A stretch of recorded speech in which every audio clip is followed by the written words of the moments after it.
Did you know that at interest rates of 7%, average household income needs to be $211,000 to buy a $1 million house?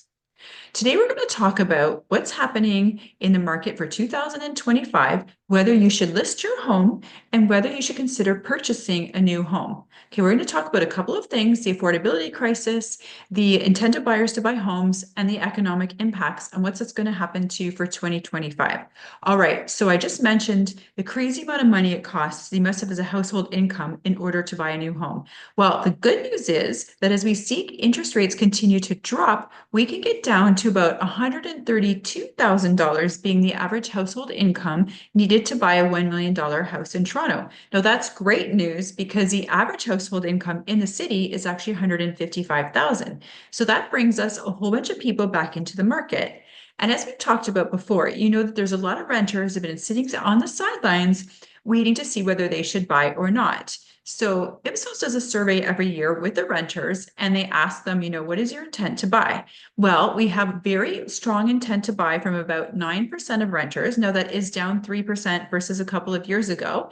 And we have about 29% of renters who say that they may be buying a home in the next year.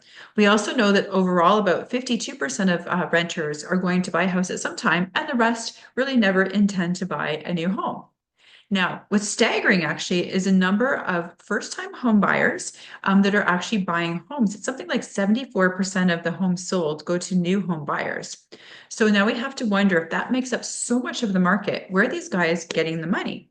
Now, believe it or not, they actually have around 30% down payment in Canada. So most of the people that are buying these $1 million and above homes, they actually have a pretty good down payment. Now, where are they getting that from? Well, in a lot of cases, it's actually being gifted to them from their parents or from their family. Sometimes it's saving, but often it's from family money. And a lot of it's the boomer money coming down into the generation of folks that's going to be buying a house this year. So we do have some people out there who are, kind of getting ready to buy. And the question is whether they're going to pull the trigger or not. And what we're hearing is that we need interest rates to come down another about 100 basis points for a lot of people to start moving back into the market. And we actually have good indications that that can happen this year.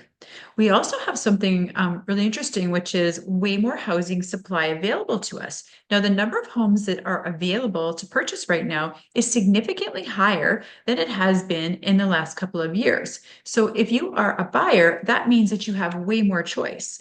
And what that means on either side is that there's a lot more negotiating power on the buyer side of a home. So if you're selling your home, you're going to want to make sure it's priced accordingly, very effectively, like price to market, and also make sure that your home is really ready for sale. Obviously, it needs to be staged nicely and also maintained well and taken care of well and kind of show really well to potential buyers. Now, how many of these new buyers are buying, brand new pre-construction or brand new homes? So we know in the past that we've had a significant number of buyers wanting to buy pre-construction. I know that has dropped off significantly in the last couple of years as the housing supply has increased and there's more homes that are actually already existing available for sale. A lot of those buyers are moving over into things that are already built. So that pre-con market, as we've talked about before, is honestly truly a bit of a mess. So if I was talking to anybody, I would say be very careful if you're getting into that kind of pre-construction market. You might want to look more towards buying a home that's already built, especially if you're a first-time buyer. Now, if you're a savvy investor, there are definitely opportunities for you to get into that pre-con market, but that's more information for another video. Now, our average home price has come down slightly in the last couple of years. And for 2025, we're expecting it to go up about 2.6%. So, just a little bit above inflationary numbers. So that's not too bad. So the Toronto market, although the prices have gone straight up since about 2014, they're actually, kind of balancing off and becoming a little bit, at least maybe they're not truly affordable, but they're actually at least not getting more expensive than they were in the last couple of years. So there are a number of homes that are available right now, kind of in that, $1.5 million range throughout the city. If you want to get a really good deal, there's a lot of condos. There are literally tons and tons of condos on the market right now, a lot of resale condos with really good prices. So that is an option for anybody who's a first-time buyer. In 2025, the Toronto Real Estate Board expects there to be a modest increase in the number of homes actually sold.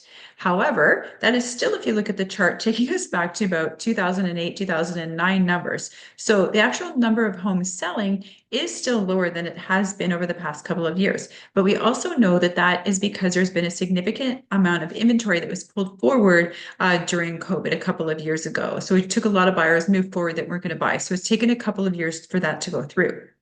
Another thing to consider is the amount of immigration coming into Canada. What we do know is that the buyer intent to buy a new home is much higher with people who are recent immigrants to Canada versus people who are kind of first-time buyers that have never bought a home and have kind of grown up here.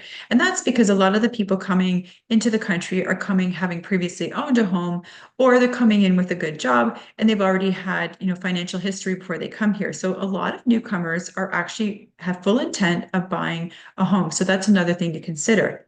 Now, what's on the flip side of all this? Well, obviously, people are scared of the economy right now. If you look at what people are really worried about right now, they do a survey every year.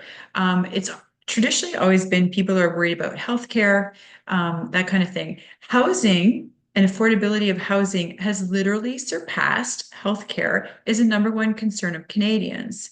And did you know that even climate change is dropped down to number 9 on the list? So people are still obviously are worried about affordability, affording a new home.